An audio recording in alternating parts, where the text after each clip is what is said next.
మరో breaking news చూస్తున్నాం. YS షర్మిలకు సంబంధించినటువంటి రాజకీయ ప్రస్థానం ఆంధ్రప్రదేశ్ నుంచి స్టార్ట్ కాబోతుంది. దీనికి సంబంధించి కీలకమైనటువంటి పరిణామాలు చోటు చేసుకుంటున్నాయి. ఇదిలా ఉంటే వైఎస్ షర్మిల తన కుమారుడు రాజారెడ్డి వివాహానికి సంబంధించి మరికొద్ది సేపట్లోనే ఇడుపులపాయలోని తన తండ్రి ఘాట్ వద్ద ప్రత్యేక ప్రార్థనలు చేసిన తర్వాత నివాళులు అర్పించి మొదటి వెడ్డింగ్ కార్డు అక్కడ ఉంచిన తర్వాత తన సోదరుడు ఎవరైతే ఉన్నారో ఆంధ్రప్రదేశ్ రాష్ట్ర ముఖ్యమంత్రి వైఎస్ జగన్మోహన్ రెడ్డి గారిని రేపు కలిసి తన కుమారుడి వివాహానికి ఆహ్వానించుతున్నట్లు మనకి సమాచారం అందుతుంది. ఇప్పటికే కీలకమైనటువంటి పరిణామాలు చోటు చేసుకుంటున్నాయి. దీనికి సంబంధించినటువంటి పూర్తి అప్డేట్స్ని మా ఏపీ బ్యూరో చీఫ్ రామకృష్ణ లైవ్లో అందిస్తారు. రామకృష్ణ, ఒక కీలకమైనటువంటి పరిణామంగా చెప్పుకోవచ్చు. వైఎస్ షర్మిల రేపు ఉదయం విజయవాడ వచ్చి తాడేపల్లిలోని తన సోదరుడిని కుటుంబ సమేతంగా కలిసే అవకాశాలు ఉన్నట్లు తెలుస్తుంది. దీంట్లో వాస్తవం ఎంత? Thank you Ravindra. ఆంధ్రప్రదేశ్ రాజకీయాల్లో ప్రస్తుతం ఆసక్తికరమైనటువంటి పరిణామాలు చోటు చేసుకుంటూ ఉన్నాయి. ఎందుకంటే ప్రధానంగా వైఎస్ఆర్టీపీ అధ్యక్షురాలుగా ఉన్నటువంటి వైఎస్ షర్మిల కాంగ్రెస్ పార్టీలో చేరబోతూ ఉన్నారని గత కొద్ది రోజులుగా వార్తలు వస్తున్నటువంటి నేపథ్యంలో కొద్దిసేపటి క్రితం ఆమె లోటస్ పాండ్లో పార్టీకి సంబంధించినటువంటి అందుబాటులో ఉన్న ముఖ్య నేతలతో సమావేశం అవటం జరిగింది. సమావేశంలో కీలకమైనటువంటి అభిప్రాయాలు కూడా షర్మిల వారి వద్ద పంచుకున్నట్లు తెలుస్తూ ఉంది.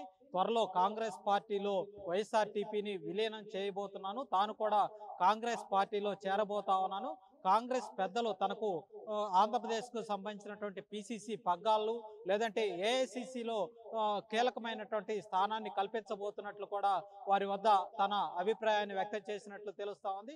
మరోవైపు చూసుకుంటున్నట్లయితే షర్మిల కుమారుడు పెళ్లి విషయం ప్రస్తుతం చర్చనీయాంశంగా మారింది. ఈ పెళ్లికి సంబంధించి ఈరోజు సాయంత్రం 4 గంటలకు షర్మిల కుటుంబ సమేతంగా కూడా ఇడుపులపాయకు వెళ్ళబోతా ఉన్నారు.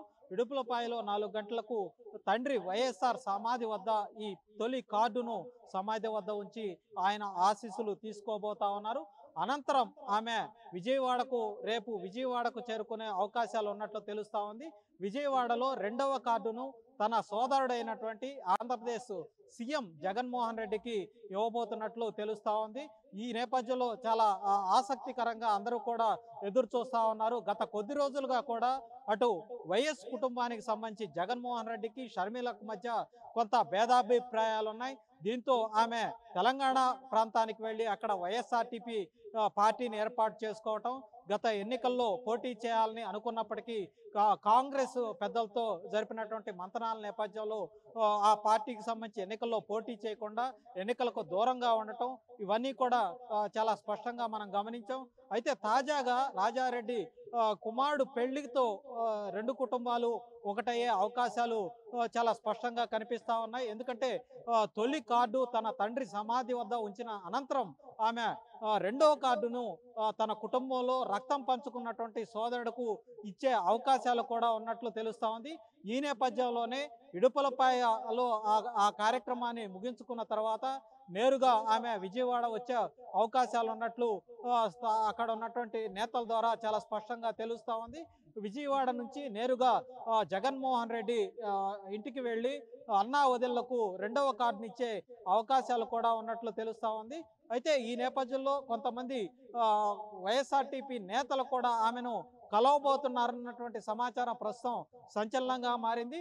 ఎందుకు వైఎస్ఆర్సీపీకి సంబంధించినటువంటి అసమ్మతి నేతలు షర్మిలను కలవబోతా ఉన్నారని దానిపై కూడా అటు వైసీపీ వర్గాలు నిఘా పెట్టినట్టు తెలుస్తూ ఉంది. ప్రధానంగా గత కొద్ది రోజులుగా వైఎస్ఆర్ కాంగ్రెస్ పార్టీలో అసమ్మతి సెగలు రాజుకుంటా ఉన్నాయి.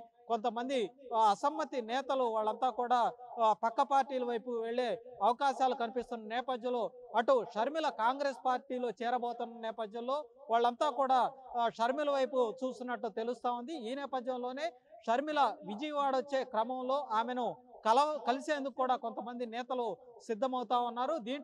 దీంతో ప్రస్తుతం రాజకీయాలన్నీ కూడా ఒక్కసారిగా ఆంధ్రప్రదేశ్లో వేడెక్కినటువంటి పరిస్థితి అయితే కనిపిస్తూ ఉంది రవీంద్ర.